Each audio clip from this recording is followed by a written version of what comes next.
Plastic இல்லாத இடமே இல்லாததாகிவிட்டது. பிறந்த குழந்தைகளின் நஞ்சு கொடியில் கூட பிளாஸ்டிக் நுண்துகள்கள் கண்டறியப்பட்டிருப்பது அதிர வைத்திருக்கிறது. பிறந்த குழந்தைகளின் நஞ்சு கொடியில் பிளாஸ்டிக் நுண்துகள்கள் இருப்பதை கோவை PSG மருத்துவ மற்றும் ஆராய்ச்சி கல்லூரி மருத்துவ ஆராய்ச்சியாளர்கள் உறுதி செய்திருக்கின்றனர்.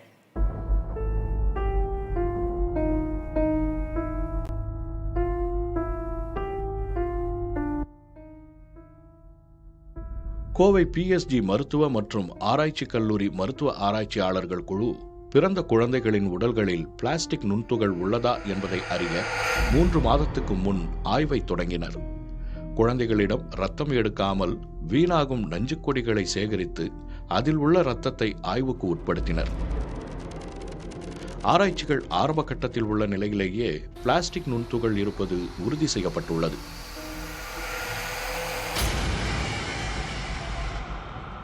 இதனால் மகப்பேறு காலத்தில் தாய்மார்கள் உணவு உட்கொள்வதில் மிக கவனமாக இருக்க வேண்டும் என்கிறார்கள் மருத்துவர்கள்.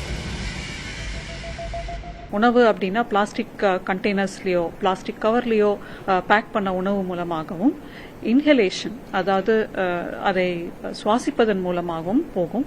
அதை தவிர தோல் மேலே ஏதாவது பிளாஸ்டிக் இருக்கக்கூடிய சில காஸ்மெட்டிக்ஸ், அழகு சாதன பொருட்கள் அதை போட்டாலும் இந்த மைக்ரோ பிளாஸ்டிக்ஸ் அப்படிங்கிறது கர்ப்பிணி பெண்களுக்கு போகும். ஸோ கர்ப்ப காலத்தில் இன்னும் நம்ம எக்ஸ்ட்ரா கேர்ஃபுல்லாக இருக்கணும்.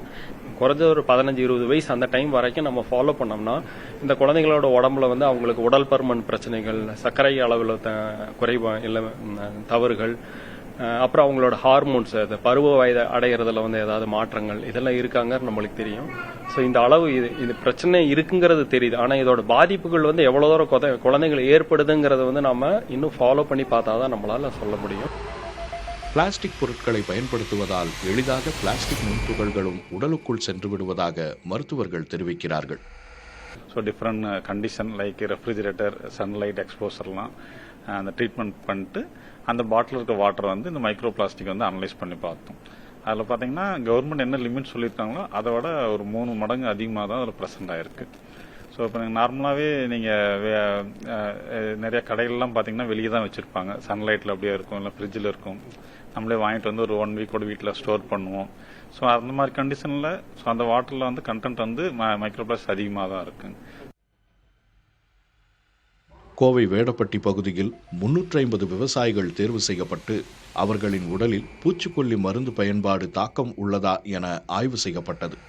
6 வகையான பூச்சிக்கொல்லி மருந்துகளின் தன்மை இரத்தத்தில் இருப்பது கண்டுபிடிக்கப்பட்ட நிலையில் விவசாயிகளின் சர்க்கரை பாதிப்பு அதிகரித்து காணப்படுவதையும் ஆராய்ச்சியாளர்கள் உறுதி செய்தனர்.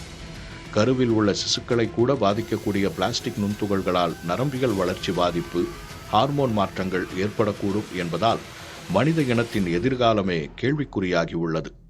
புதிய தலைமுறைக்காக கோவையிலிருந்து செய்தியாளர் சுதீஷ்.